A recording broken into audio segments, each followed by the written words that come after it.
আসসালামু আলাইকুম বন্ধুরা কেমন আছেন? আশা করি সবাই ভালো আছে। আপনারা সবসময় ভালো থাকুন, এই দোয়া নিরন্তর।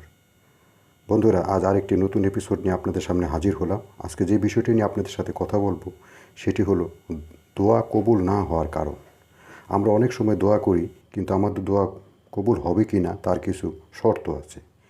তো আমাদের দোয়া কী কারণে কবুল না হতে পারে সেই বিষয়গুলো নিয়ে আজকে আপনাদের সামনে কথা বলবো।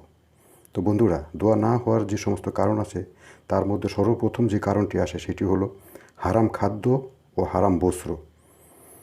কেউ হারাম কোনো খাবার খেলে বা কারো খাবার হারাম টাকায় কেনা হলে, পোশাক হারাম বা হারাম টাকায় কেনা হলে আল্লাহ ওই অবস্থায় তার দোয়া কবুল করেন না।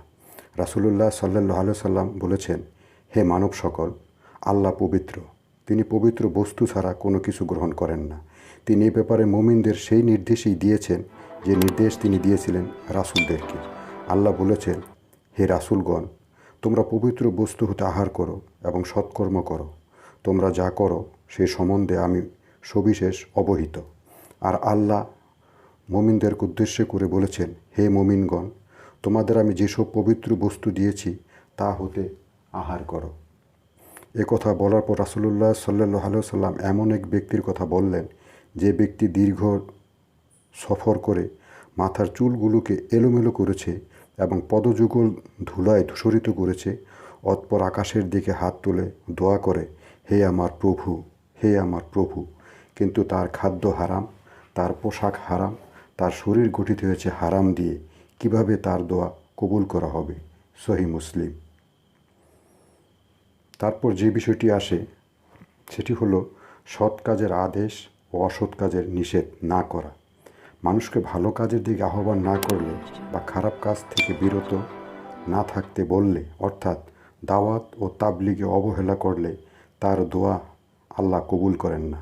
রাসূলুল্লাহ সাল্লাল্লাহু আলাইহি সাল্লাম বলেছেন, তোমরা অবশ্যই সৎ কাজের আদেশ করবে ও অন্যায় কাজে বাধা দেবে, আর যদি তোমরা তা না করো আল্লাহ তোমাদের প্রতি শাস্তি নাজিল করবেন, অতঃপর তোমরা দোয়া করবে কিন্তু তা কবুল করবেন না। তিরমিজি। তারপরের কারণটি হলো দোয়া কবুলে তাড়াহুড়া করা। অনেকে কিছুদিন দোয়া করার পরে আল্লাহর বিশেষ কোনো হ্যাকমত অনুযায়ী দোয়া কবুল হতে দেরি হলে তাড়াহুড়া করে বা হতাশ হয়ে পড়ে, অভিযোগ করা শুরু করে দেয়, কই, এত দোয়া করলাম, আল্লাহ দোয়া কবুল করেন না, আল্লাহ মনে হয় আমাদের কথা শোনেন না। নাউজুবিল্লাহ। এমন কথা বলার শাস্তিস্বরূপ সত্যি আল্লাহ তার দোয়া আর কবুল করেন না। এই জন্য ধৈর্য ধরে দোয়া করে যেতে হবে। মনে রাখতে হবে, জাকারিয়া আলাইহিস সালাম অনেক বছর দোয়া করার পর তার দোয়া কবুল হয়েছিল। তিনি পুত্র সন্তান পেয়েছিলেন একেবারে বৃদ্ধ বয়সে। তিনি ছিলেন আল্লাহর নবী, আর আমরা নিশ্চয়ই তার থেকে উত্তম না। এই জন্য অবস্থা যাই হোক ধৈর্য ধরতে হবে ও মৃত্যুর পূর্ব পর্যন্ত আল্লাহর কাছে আশা রেখে দোয়া করে যেতে হবে। রাসূলুল্লাহ সাল্লাল্লাহু আলাইহি সাল্লাম বলেছেন, বান্দার দোয়া সর্বদা কবুল করা হয় যদি সে দোয়াতে পাপ অথবা আত্মীয়তার সম্পর্কের ছিন্ন করার কথা না বলে এবং তাড়াহুড়ো না করে। জিজ্ঞেস করা হলো, হে আল্লাহর রাসূল, তাড়াহুড়া বলতে কী বোঝায়?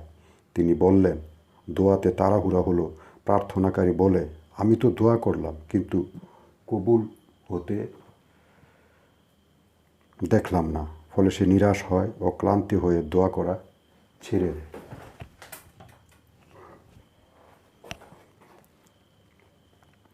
আল্লাহ বলেছেন, আর মানুষ অকল্যাণের দোয়া করে যেভাবে সে কল্যাণের দোয়া করে, তবে মানুষ তো অতিমাত্রায় তড়াপ্রিয়।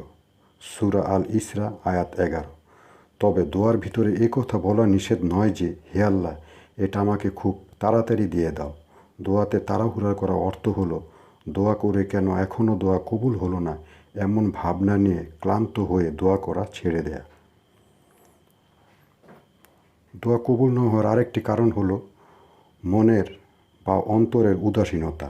মুখে দোয়া করে আর যদি দোয়ার প্রতি অন্তর উদাসীন থাকে তাহলে দোয়া কবুল হয় না। অর্থাৎ যে দোয়া করে সে শুধু মুখে মুখে দোয়া করে, কিন্তু দোয়া কবুল হবে এমন দৃঢ় আশা, বিশ্বাস বা আল্লাহর প্রতি আস্থা নাই। নাউজুবিল্লাহ। যেমন হাদিসে এসেছে, রাসূলুল্লাহ সাল্লাল্লাহু আলাইহি সাল্লাম বলেছেন, দোয়া কবুল হবে এই দৃঢ় বিশ্বাস রেখে তোমরা দোয়া করবে এবং জেনে রাখো আল্লাহ কোনো উদাসীন অন্তরের প্রার্থনা কবুল করেন না। তিরমিজি শরীফের হাদিস। অতএব দোয়া যা কিছু বলা হবে তার প্রতি অন্তরের একনিষ্ঠ ভাব থাকতে হবে। মুখে যা বলা হলো মন তার কিছুই বুঝলো না, আবার অন্তর বুঝলো ঠিকই কিন্তু তার কথার প্রতি একাগ্রতা ছিল না, মনে ছিল অন্য চিন্তা ভাবনা, তাহলে এই দোয়াকে বলা হয় উদাসীন অন্তরের প্রার্থনা, যা আল্লাহ কবুল করেন না। দোয়া কবুল না হওয়ার সর্বশেষ কারণটি হলো চারিত্রিক ত্রুটি। রাসূলুল্লাহ সাল্লাল্লাহু আলাইহি সাল্লাম বলেছেন, 3 ব্যক্তি এমন যে তাদের দোয়া কবুল করা হয় না। 1, যে ব্যক্তির অধীনে দুশ্চরিত্রা নারী আছে কিন্তু সে তাকে তালাক দেয় না। 2, যে ব্যক্তি অন্য লোকের কাছে তার পাওনা আছে কিন্তু সে তার সাক্ষী রাখেনি। 3, যে ব্যক্তি নির্বোধ ব্যক্তিকে সম্পদ দিয়ে দেয় অথচ আল্লাহ বলেন তোমরা নির্বোধ লোকদেরকে তোমাদের সম্পদ দিও না।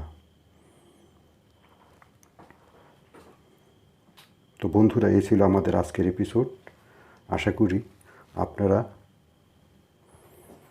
দোয়া করার সময় এই বিষয়গুলো মাথাতে রাখবেন। তো বন্ধুরা, আবার আগামীতে হাজির হব নতুন কোনো এপিসোড নিয়ে। ততক্ষণ পর্যন্ত ভালো থাকুন, সুস্থ থাকুন, সুন্দর থাকুন।